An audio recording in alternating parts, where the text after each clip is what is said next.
እውነተኛ ተአማኒና ፈጣን መረጃዎች እንደናንተ የሚያደርሰው የፈጠነ ሚዲያ የዕለቱ ዜና ተጀምሯል። ከሀገር ውስጥና ከዓለም አቀፍ መድረኮች የተሰበሰቡ ዋና ዋና ዜናዎችን ይዘንላችሁ ቀርበናል። አብራችሁን ቆዩ።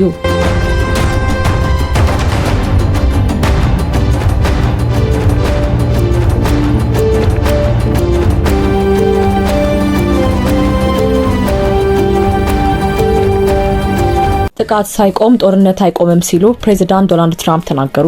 የአሜሪካው ፕሬዚዳንት ዶናልድ ትራምፕ ከኢራን ጋር የተገባበትን ወታደራዊ ግጭት ለማስቆም በቅድሚያ የሚሰነዘሩ የጋራ ጥቃቶች በአፋጣኝ መቆም እንዳለባቸው አሳሰቡ።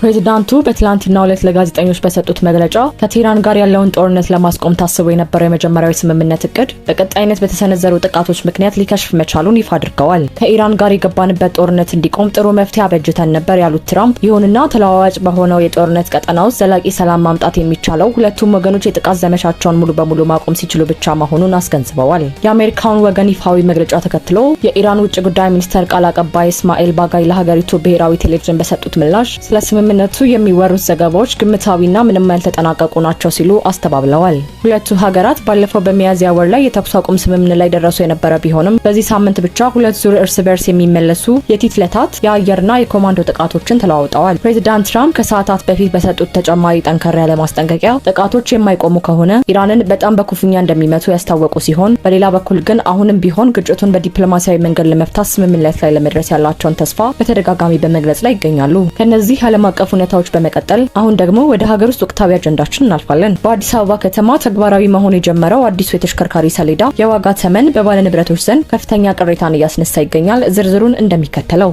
አዲሱ የተሽከርካሪ ሰሌዳ የዋጋ ተመን በተሽከርካሪ ባለንብረቶች ላይ ከፍተኛ ቅሬታ አስነሳ። በአዲስ አበባ ከተማ ትናንት ተግባራዊ መሆን የጀመረው አዲሱ የቴክኖሎጂ ተሽከርካሪ ሰሌዳ የዋጋ ተመን በዜጎች ወቅታዊ የኑሮ ሁኔታ ላይ ተጨማሪ ጫና የሚፈጥርና ፍትሐዊነት የጎደለው ነው ሲሉ የተሽከርካሪ ባለንብረቶች ቅሬታቸውን ገለጹ።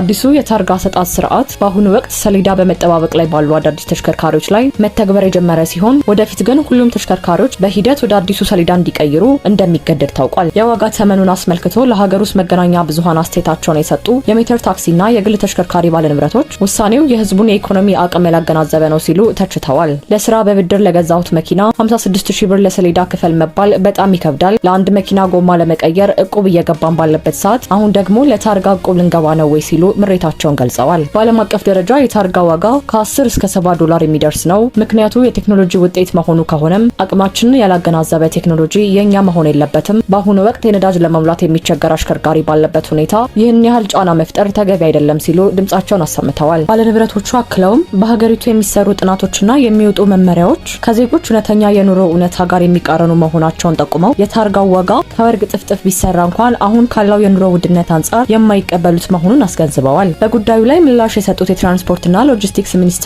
አማካሪ አቶ አስፋው አዲሱ የተሽከርካሪ ሰሌዳ ወጥ ዓለም አቀፍ ድንጋጌዎችን ያከበረና አመሳስሎ ለመስራት የማይመች መሆኑን ገልጸዋል። የተወደዳችሁ የፈጠነ ሚዲያ ቤተሰቦች የተከታተላችሁት የፈጠነ ሚዲያ በቀጥታ ወደ እናንተ ያደረሳቸውን የዕለቱን ዜናዎች ነበር። ሰዓቱን ተከትለን እውነታውን አጣርተን በሌሎች ፈጣንና አዳዲስ መረጃዎች በድጋሚ እስከምንገናኝ ድረስ ሰላም ቆዩ።